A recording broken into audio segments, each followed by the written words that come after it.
Welcome to shadow news. ముందుగా headlines చూద్దాం. శ్రీకాకుళం జిల్లా ఎచ్చర్ల నియోజకవర్గంలో మత్స్యకారుల సేవలో పథకాన్ని ప్రారంభించిన సీఎం చంద్రబాబు. లబ్ధిదారులకు 20,000 చొప్పున ఆర్థిక సహాయం అందజేత.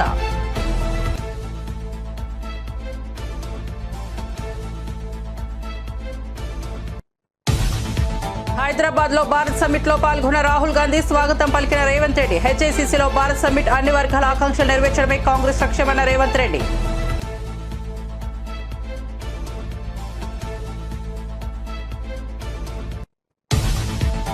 ఏపీ లిక్కర్ స్కామ్ లోకల్ కాదు ఇంటర్నేషనల్ అన్న MLA Somireddy Chandramohan Reddy. AP liquor scam 3,200 కోట్లు కాదు 10,000 కోట్లకు పైన అన్న ఎమ్మెల్యే. అధికారిక సేల్స్ తగ్గించి అక్రమంగా అమ్మేసి 1,000 కోట్లు దోచేశారని ఆరోపణ.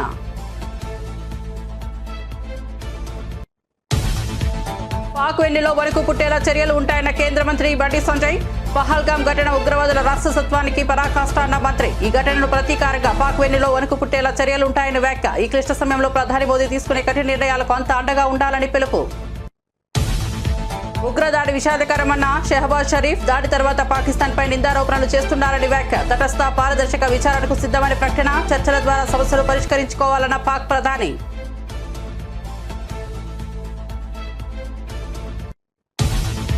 సింధు నదిలో భారతీయుల రక్తం పారిస్తాం. పాక్ మాజీ మంత్రి వ్యాఖ్య. నదీ జలాల ఒప్పందం రద్దుపై భారత్ కు బిలావత్ భుట్టో వార్నింగ్. పాకిస్తాన్లో నీటి ప్రాజెక్టులపై అంతర్గత వివాదాలు. ఉద్రిక్తతల నేపథ్యంలో అంతర్జాతీయ వివాదాలకు సిద్ధమవుతున్న ఇరు దేశాలు. ఇక వార్త వివరాల్లోకి వెళ్తే, భారత్ సమ్మిట్ లో పాల్గొన్న తెలంగాణ సీఎం రేవంత్ రెడ్డి మాట్లాడుతూ ప్రజల ఆకాంక్షలు నెరవేర్చేందుకు అనేక పథకాలను తీసుకొచ్చామని తెలిపారు. రైతులకు సుమారు 20,000 కోట్ల రుణమాఫీ చేశామని, 24 గంటలు ఉచితంగా విద్యుత్ అందిస్తున్నామని చెప్పారు. పైగా మద్దతు ధరతో పాటు క్వింటాలకు 500 రూపాయల బోనస్ ఇస్తున్నట్లు వివరించారు. సమాజంలోని ప్రతి వర్గం కలలను నెరవేర్చడమే తమ కాంగ్రెస్ ప్రభుత్వం మంత్రమని పేర్కొన్నారు. అభివృద్ధి లక్ష్యంగా ముందుకు సాగుతున్నట్లు స్పష్టం చేశారు.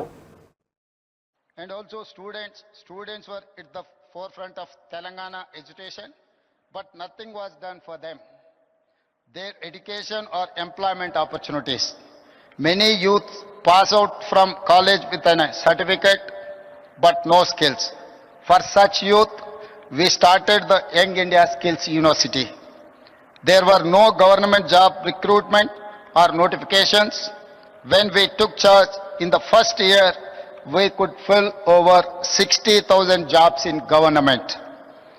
We now launched Raju Yuva Vikasam to fund startup dreams, covering 5 lakh youth. The Congress party has a history of understanding what people need to different times and make policies to address those needs. Pandit Jawaharlal Nehru, first Prime Minister of India, focused on irrigation and education. Srimati Indira Gandhi focused on removing poverty through programs for roti, kapda or makan. The next 3 Congress Prime Ministers, Mr. Rajiv Gandhi, P.V. Narasimha Rao and Manmohan Singh, focused on modernization, development and global technology revolutions like telecom and software. It is they who made it possible today for India to be 5th largest economy in the world. Our top priority is education, health and employment opportunities.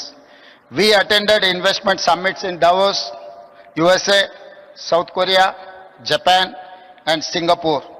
We got over 2.5 lakh crores investment to create jobs for youth in private sector. Telangana is a state where women are treated with equality and respect as part of our culture. Our women have led the struggle for separate state as strongly as our men. For my government, women, farmers and youth are most important stakeholders. We have amazing women entrepreneurs in my state.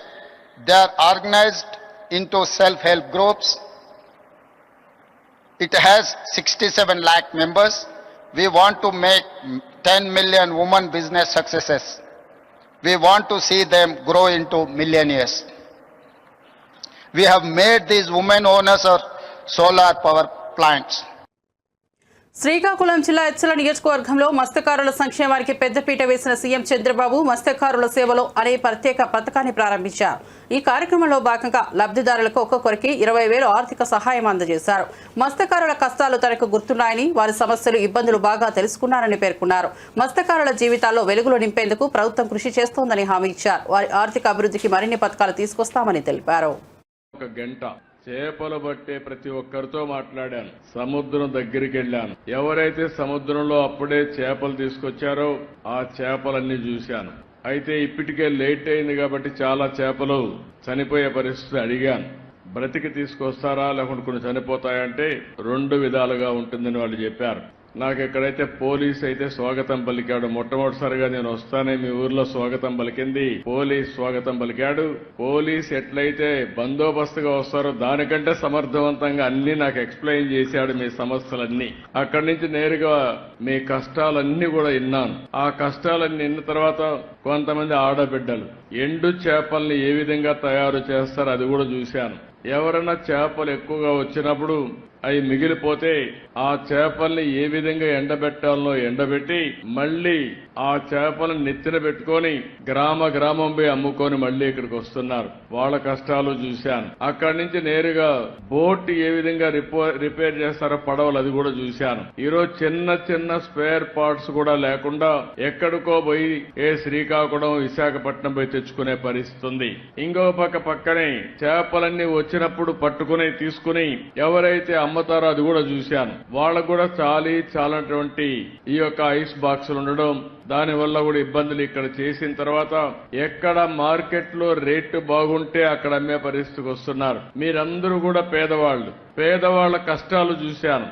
మీరు మామూలుగా అయితే boat మీరు తీసుకుని ప్రాణానికి కూడా భయపడకుండా రాత్రి 1 గంటకు బయలుదేరి సముద్రంలోకి వెళ్తున్నారు. ఓసారి సముద్రంలో అల్లకల్లోలాలు వచ్చినప్పుడు గాని, బాగా అలలు పెరిగినప్పుడు గాని, ఒకప్పుడైతే అలర్ట్ సిస్టమ్ కూడా ఉండేది కాదు.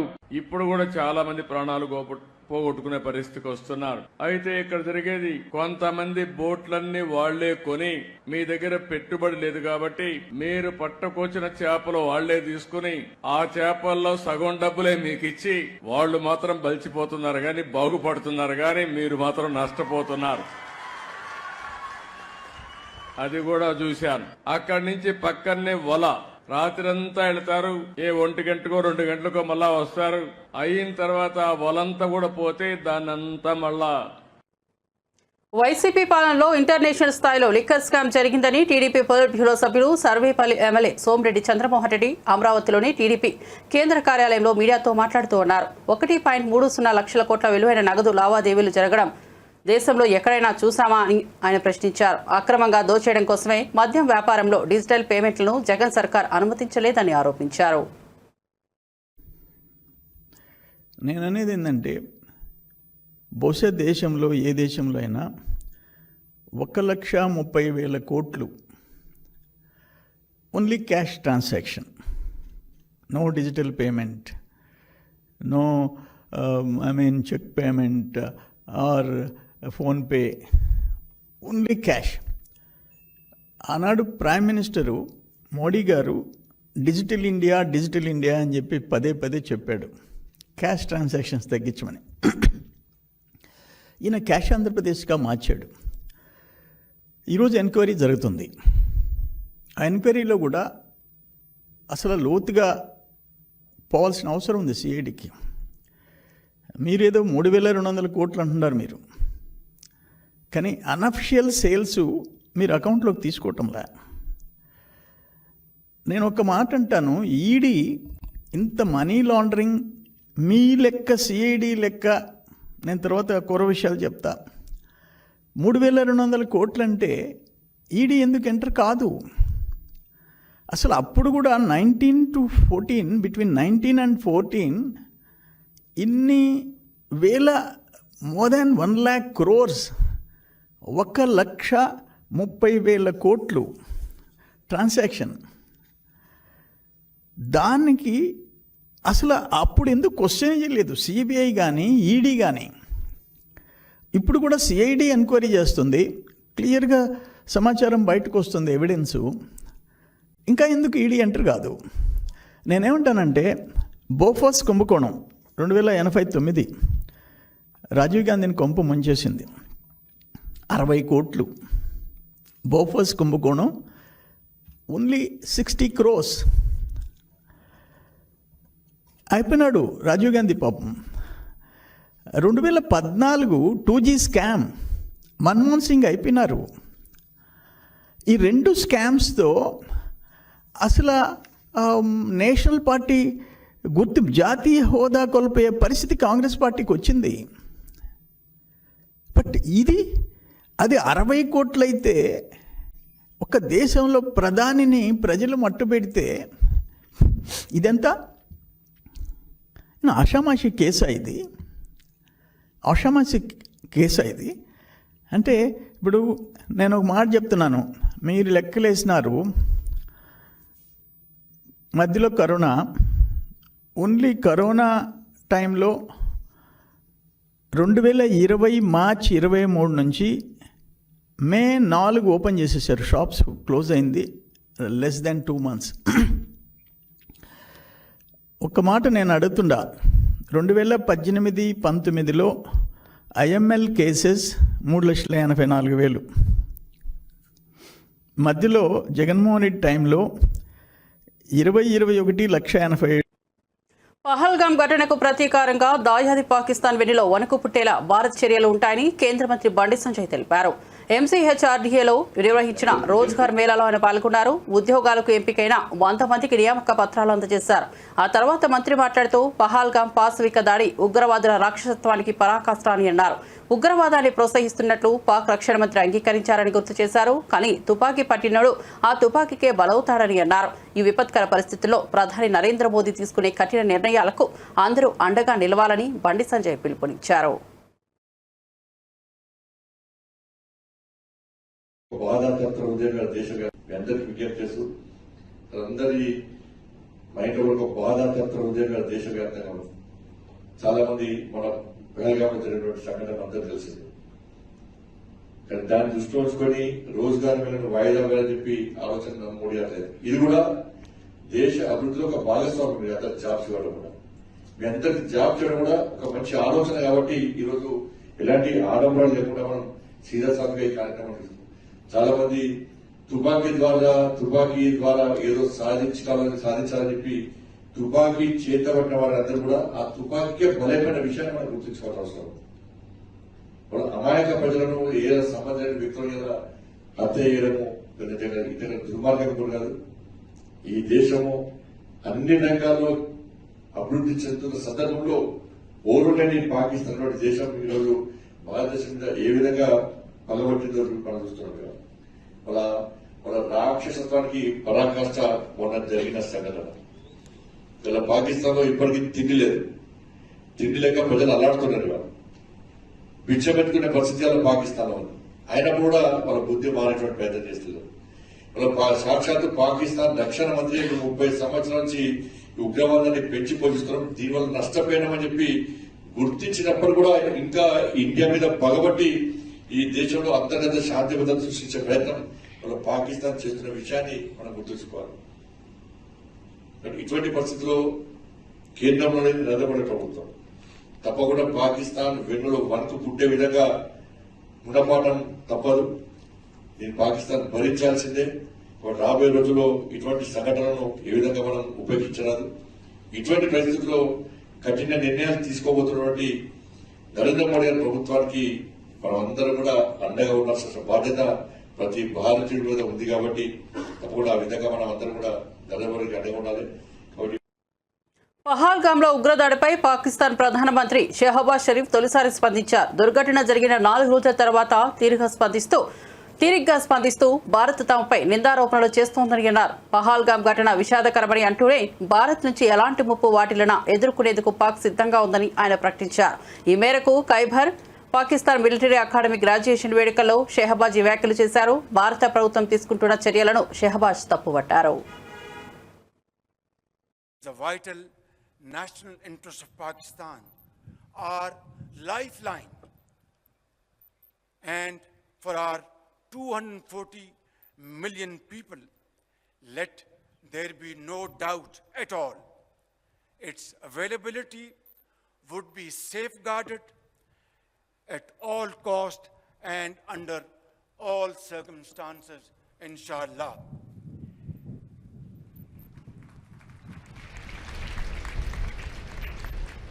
Any attempt to stop, reduce, or divert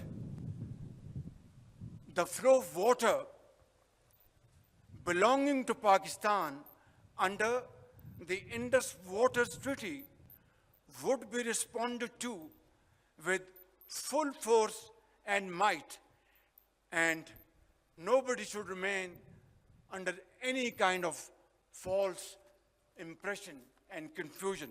Our valiant armed forces remain fully capable and prepared to defend the country's sovereignty and its territorial integrity against any misadventure, clearly demonstrated by its measured yet resolute response to India's reckless incursion in February 2019. Therefore, I would like to make it clear in all humility, but with fullest confidence at my command, on behalf of the people of Pakistan and our armed forces, that nobody should make any mistake about it. This nation of 240 million people stands united by and behind our brave armed forces.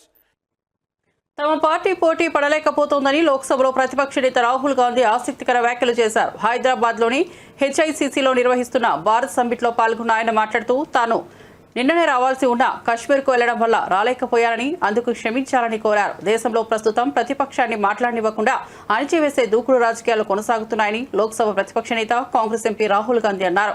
కొన్నేళ్ల క్రితం తమ party పూర్తిగా ఒంటరిగా రాజకీయంగా చిక్కుకుపోయినట్లు భావించామని ఆయన వెల్లడించారు. తమకు అందుబాటులో ఉన్న మార్గాలన్నీ మూసుకుపోయాయని, మీడియా సహా ఏదీ తమకు అనుకూలంగా లేదని అన్నారు.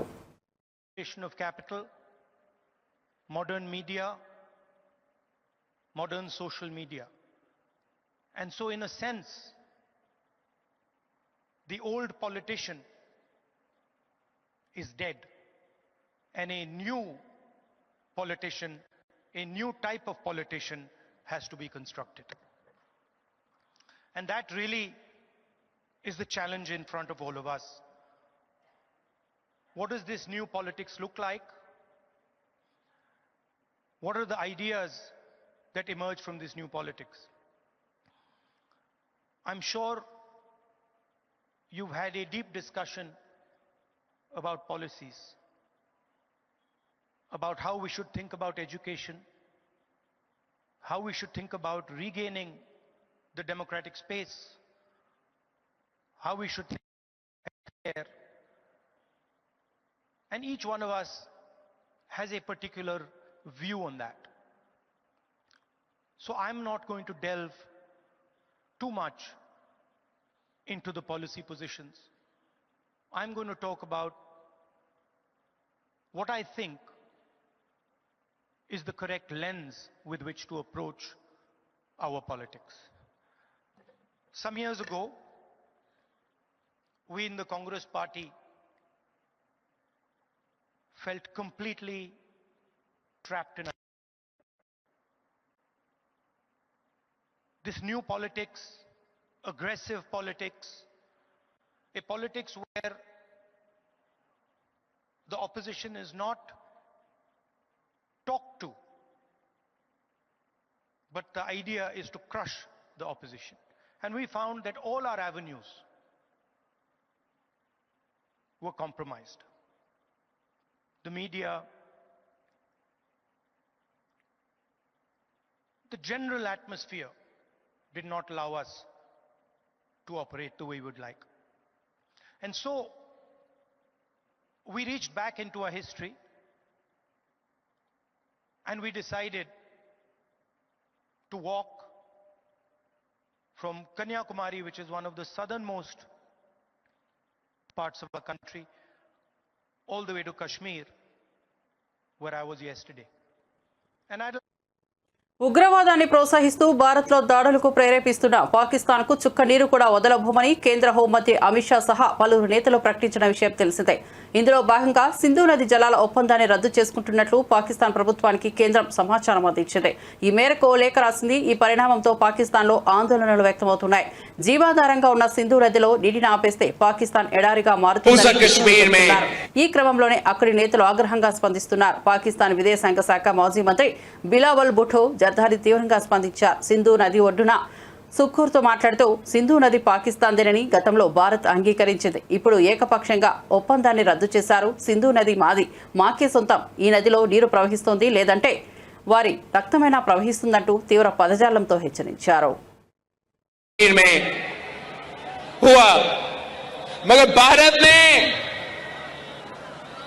भारत ने पाकिस्तान पे इल्जाम लगाया है. भारत ने अपना कमजोरियां छुपाने के लिए, अपने अवाम को बेवकूफ बनाने के लिए मोदी ने पाकिस्तान को झूठे इल्जामात पाकिस्तान पे लगाए हैं कि ये इस दहशतगर्दी के वाकया के पीछे है और इसकी वजह से इन्होंने ऐलान किया है कि ये इनका एकतरफा फैसला है कि जो इंडस वाटर ट्रीटी है, जो मुआहिदा हुआ पाकिस्तान और भारत के दरमियान, जिसके तहत भारत ये मान चुका कि सिंधु आपका है, सिंधु पाकिस्तान का है. मोदी ने और उनकी हुकूमत ने ऐलान किया कि अब वो ये मुआहिदा नहीं मानते. और मैं सखर में इसी सिंधु दरिया के साथ खड़े होके भारत को कहना चाहूंगा कि सिंधु हमारा है और सिंधु हमारा रहेगा. या इस दरिया से हमारा पानी बहेगा या उनका खून बहेगा. ऐसे नहीं हो सकता, ऐसे नहीं हो सकता कि एक दिन तू उठ जाए और ये फैसला करे कि आप इंडस वाटर ट्रीटी को नहीं मानते. బీఆర్ఎస్ నేత కేటీఆర్ పై బీజేపీ ఎంపీ ధర్మపురి అరవింద్ ఘాటుగా స్పందించారు. ఇమేజ్ బిల్డింగ్ కాదు, కెపాసిటీ బిల్డింగ్ పెంచుకో అంటూ చురకలంటించారు. ఏ మొహం పెట్టుకుని రేపు సభ నిర్వహిస్తున్నారు? సభకు 100 కోట్ల రూపాయలు ఎక్కడి నుంచి వచ్చాయని ప్రశ్నించారు. 1,50,000 కోట్ల తెలంగాణ ప్రజల సొమ్ము దోచుకొని ఖర్చు చేసి ప్రత్యామ్నాయం మేమేనని చెప్పడం హాస్యాస్పదమన్నారు. ప్రజలు బీఆర్ఎస్ పార్టీ మాయలు మర్చిపోలేరని ధర్మపురి అరవింద్ విమర్శలు గుప్పించారు.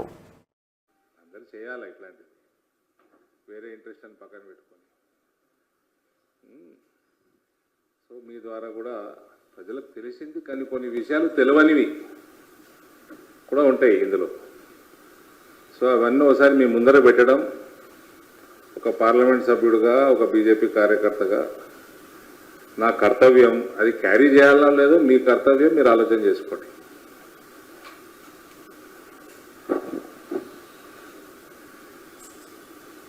దీంట్లో టోటల్ రిపోర్ట్ 170 పేజీల రిపోర్ట్ ఉందండి. అందులో కొన్ని బ్రీఫ్ అంశాలు, ఇంపార్టెంట్ అంశాలు మీ ముందర పెడతాను. దాని తర్వాత కనబడనివి కూడా మీ ముందర కొన్ని పెట్టడానికి ప్రయత్నం చేస్తాం.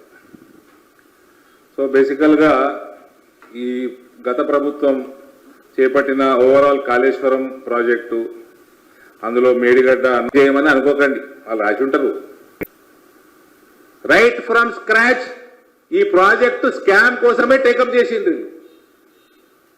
దోసుకుందామని, దోసుకునేటోడు కూడా కనీసం ప్రాజెక్ట్ అన్న క్వాలిటీలో కట్టాలి కదా. అంటే కొట్టుకపోని మునిగిపోని డిజైనింగ్ కేసీఆరే ఇస్తాడు. ఆయననే చీఫ్ ఇంజనీర్. 80,000 పుస్తకాలు చదివిండు. నేను 80,000 చదవలే. ఆయన కొద్ది గొప్ప కామన్ సెన్స్ చెప్తున్నా. This is complete tender managed.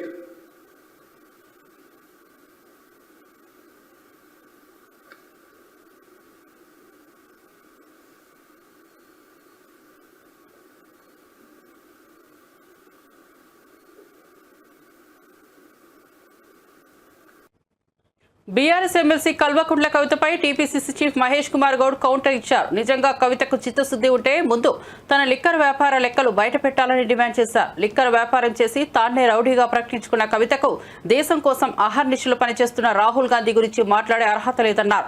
ప్రజలు నిజాన్ని తెలుసుకుని ఆమెను విస్మరిస్తారని మహేష్ కుమార్ గౌడ్ హెచ్చరించారు. ఫస్ట్ కవిత గారు చెప్పాల్సింది వాళ్ళ నాయనగారు వాళ్ళ అన్నగారు ఈ 10,000 ఎకరాలు హైదరాబాద్ చుట్టుపక్కల అమ్మేశారు కదా, అప్పనంగా ప్రైవేట్ కంపెనీలకు అమ్మినారు. అమ్మిన లెక్కలు ఫస్ట్ తీయాలడ. నిజంగా వాడికి చిత్తశుద్ధి ఉండి ఆ లెక్కలన్నీ తీస్తే బాగుంటుంది.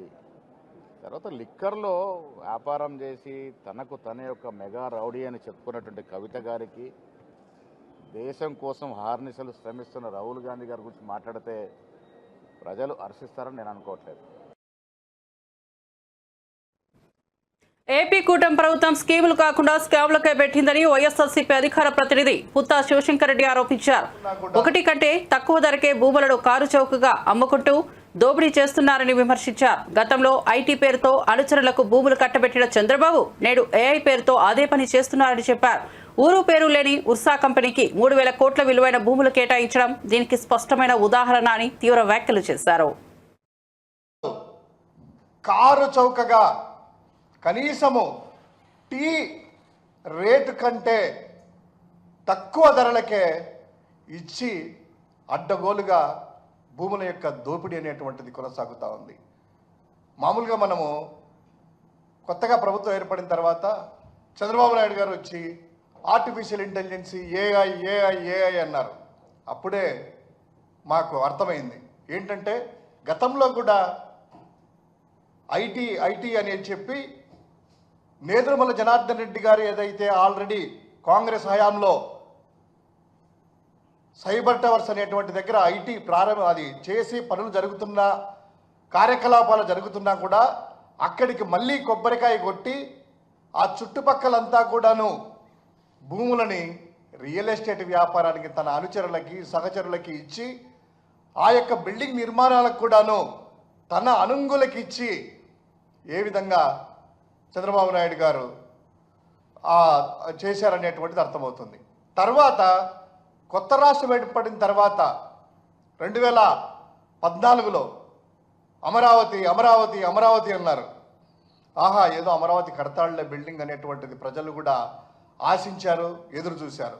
కానీ అక్కడ జరిగింది ఏంటంటే అమరావతిలో కేవలము G+1 5 బిల్డింగులు కట్టి తద్వారా అది కూడాను విపరీతమైనటువంటి రేట్లు వాళ్ళ అనుంగులకి ఇచ్చి వారి ద్వారా హైదరాబాదులో ఒక బిల్డింగు, అదేవిధంగా మంగళగిరిలో ఇవన్నీ కూడా పార్టీ కార్యక్రమాలన్నీ కూడా వాళ్ళ చేత ఎలా కట్టించుకున్నారో ఏంటి అనేటువంటిది మనకి ఇంకొక ఉదాహరణ. అదేవిధంగా ఈరోజు ఏఐ అన్నప్పుడే ఇంకా టెక్నాలజీ కంపెనీల పేరుతో తన అనుచరులకు ఏ విధంగా భూములు దోపిడీ చేస్తున్నాడు అనేటువంటి వాటికి ఒక చక్కటి ఉదాహరణ ఈ ఉర్సా అనేటువంటి కంపెనీకి, ఊరు పేరు లేనటువంటి డొల్ల కంపెనీకి 3,000 కోట్ల రూపాయల భూమిని ఎటువంటి అర్హత లేని చిన్న అప్పటికప్పుడు క్రియేట్ చేసిన కంపెనీకి కేటాయించడం చూస్తే ఏ విధంగా అవినీతి విలయతాండవం చేస్తుంది అనేటువంటిది కళ్ళెదుట కనిపిస్తూ ఉంది. ఇది ఒక ఉదాహరణే. దీని డీటెయిల్ చూద్దాం. అసలు ఈ కంపెనీకి 3,000 కోట్ల రూపాయలు అంటే 59.65 ఎకరాలు. వరంగల్ సభను ప్రతిష్టాత్మకంగా విజయవంతం చేయాలని మాజీ మంత్రి ఎమ్మెల్యే హరీష్ రావు పిలుపునిచ్చారు. ఎప్పుడు బీఆర్ఎస్ పార్టీకి అండగా ఉన్న వరంగల్ ప్రజలు, వ్యాపారస్తులు ప్రతి ఒక్కరూ సహకరించాలని కోరారు. రాష్ట్ర ప్రజలు పడుతున్న కష్టాలపై ప్రభుత్వంపై ఒత్తిడి తేవడమే సభ లక్ష్యమని తెలిపారు. భారీగా జనసంద్రం తరలివచ్చే అవకాశం ఉందని, ప్రభుత్వం పోలీసులు కుట్రలకు పాల్పడే అవకాశం ఉందని హెచ్చరించారు. కేసీఆర్ ప్రసంగాన్ని వినాలన్నదే అందరి ధ్యేయమని, మరోసారి కేసీఆర్ను ముఖ్యమంత్రి చేయాలని ప్రతినబూనాలని పిలుపునిచ్చారు. ఏర్పాట్లు జరిగాయి. కోర్స్ వరంగల్ జిల్లాకు భారీ బహిరంగ సభలు జరిపిన ఘనత వరంగల్ జిల్లాకే ఉంది. గతంలో మహాగర్జన పేరిట 20 సభ జరిపిన చరిత్ర కూడా వరంగల్ జిల్లాకే దక్కింది. సో అందువల్ల వరంగల్ జిల్లా నాయకత్వం మొదటి నుంచి కూడా అద్భుతమైనటువంటి సభలు సమావేశాలు జరిపారు. ఎప్పుడైనా బీఆర్ఎస్ పార్టీకి అతిపెద్ద సభలకు వరంగలే వేదిక అయింది. ఇప్పుడు కూడా కేసీఆర్ గారు మళ్ళీ వరంగల్లోనే ఈ యొక్క సభ జరపాలని నిర్ణయించడం, మరి ఈరోజు రాష్ట్ర వ్యాప్తంగా కూడా ఈ సిల్వర్ జూబ్లీ ఈ రజతోత్సవానికి రాష్ట్ర ప్రజలు స్వచ్ఛందంగా పెద్ద ఎత్తున తరలి రావడానికి సిద్ధమయ్యారు. ఇప్పటికే చాలా జిల్లాల నుంచి పాదయాత్రన ప్రజలు ప్రారంభమై దారి మధ్యలో ఉన్నారు. ఎడ్ల బండ్ల మీద కొంతమంది చేరుకున్నారు, ఇంకా కొంతమంది చేరుకుంటా ఉన్నారు. కొంతమంది సైకిల్ యాత్ర మీద బయలుదేరారు. కొంతమంది స్వచ్ఛందంగా తమ సొంత వాహనాల్లో రావడానికి కూడా రాష్ట్ర వ్యాప్తంగా ప్రజలు కేసీఆర్ను చూడాలి, కేసీఆర్ గారు ఏం మాట్లాడతారో వినాలనేటువంటి ఒక ఉత్సాహం ఈ రాష్ట్ర వ్యాప్తంగా కూడా కనబడతా ఉంది. బీఆర్ఎస్ రజతోత్సవం అంటే ఇది తెలంగాణ ప్రజలందరికీ కూడా నిజంగా ఒక రకంగా పండగ లాంటిదే. బీఆర్ఎస్ పార్టీ లేకపోతే ఇవాళ తెలంగాణ లేదు, తెలంగాణ లేకపోతే ఇవాళ ఇంత అభివృద్ధి మనం చూసేటువంటి వాళ్ళం కాదు. ఆనాడు సమైక్య రాష్ట్రంలో కరువు కాటకాలకు నిలయంగా, వలసలకు నిలయంగా, ఆత్మహత్యలకు నిలయంగా ఉన్న ఈ ప్రాంతానికి విముక్తి కలిగించి తెలంగాణ ఆత్మగౌరవ బావుటా ఎగిరేసినటువంటి పార్టీ ఇవాళ బీఆర్ఎస్ పార్టీ. రాష్ట్రాన్ని సాధించింది బీఆర్ఎస్ పార్టీ, రాష్ట్రాన్ని అభివృద్ధి పథంలో నడిపించింది బీఆర్ఎస్ పార్టీ. ఇవాళ ప్రతిపక్షంలో కూడా కాంగ్రెస్ ప్రభుత్వం మెడలు వంచి ప్రజల పక్షాన నిలిచింది కూడా బీఆర్ఎస్. మరిన్ని అప్డేట్స్ కోసం చూస్తూనే ఉండండి షాడో న్యూస్.